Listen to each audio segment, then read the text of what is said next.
Olá, meu nome é Marcela, eu sou doutoranda no programa de pós-graduação em Zoologia do Museu Nacional do Rio de Janeiro, FRJ, e eu vou falar para vocês da fauna urbana e a diversidade de coleóptera da minha varanda. Então, a cidade é um ecossistema artificial, criado e adaptado para atender às necessidades da espécie humana.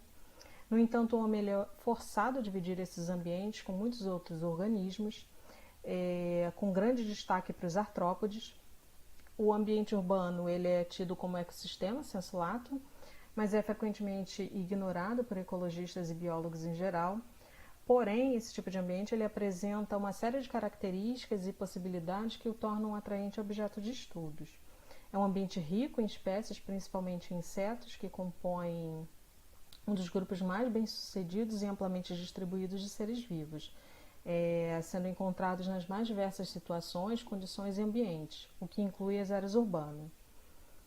No ponto de vista entomológico, os ambientes urbanos eles abrigam uma enorme quantidade de vida e a cidade acaba se tornando um excelente laboratório ecológico e evolutivo com oportunidades para estudos in situ, como por exemplo da diversidade de espécies, desenvolvimento da resistência genética, do fenômeno do melanismo industrial, comportamento das populações de espécies residentes, entre muitos outros. Para isso, a gente não precisa nem ir muito além das nossas casas, né? Os parques e as áreas verdes atuam como ilhas, assim como terrenos baldios não controlados, que acaba contendo uma ampla diversidade de espécies. Em geral, as espécies com grande mobilidade, principalmente as aladas, elas devem ser capazes de atingir essas ilhas, né, ou zonas de transição em meio aos prédios. E é nesse momento em que muitos acabam se perdendo entrando nas nossas casas.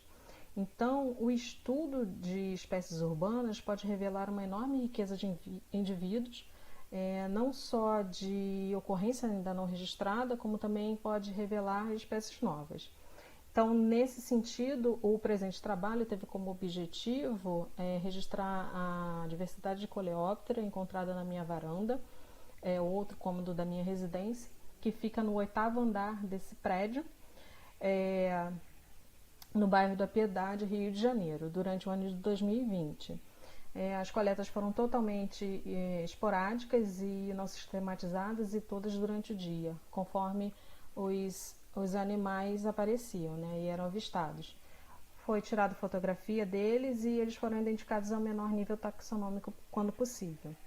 Então, durante esse período foram registrados um tenebro molitor, da família Tenebrionidae, um Atagenus fasciatus, da família Dermestidae, um Lamiine, da família Cerambicidae, um Conotrachelus e um Homalinotus coriáceos, ambos da família Curculionidae, e um Gymnentis chalcipes, da família Scarabeidae.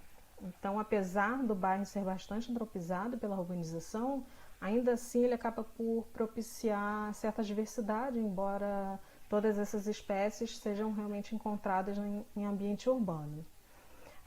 Como, por exemplo, o tenebro molitor, tanto as larvas quanto os adultos, eles são prejudiciais aos grãos armazenados e as larvas ainda servem como alimentação, como ração para animais de estimação. Os Atagenus fasciatus, eles são frequentemente encontrados dentro de casa, em tapetes e cortinas. As larvas atacam produtos de algodão, couro, leite em pó, farinhas, grãos, entre outros produtos de origem animal e vegetal.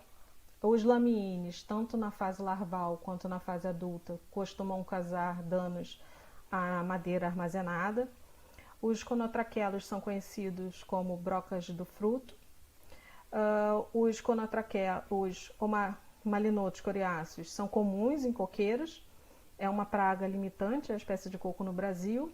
E os Gymnentis chalcipes são encontrados em flores de figueira.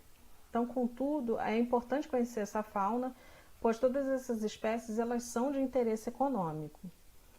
Então, com isso, podemos concluir que a arborização urbana ela pode ser um espaço de sustentabilidade local para os insetos, incrementando a diversidade biológica, além de ser importante conhecer essa fauna, principalmente porque todas essas espécies encontradas elas são de interesse econômico. Bom, obrigada por assistir esse vídeo e até o próximo.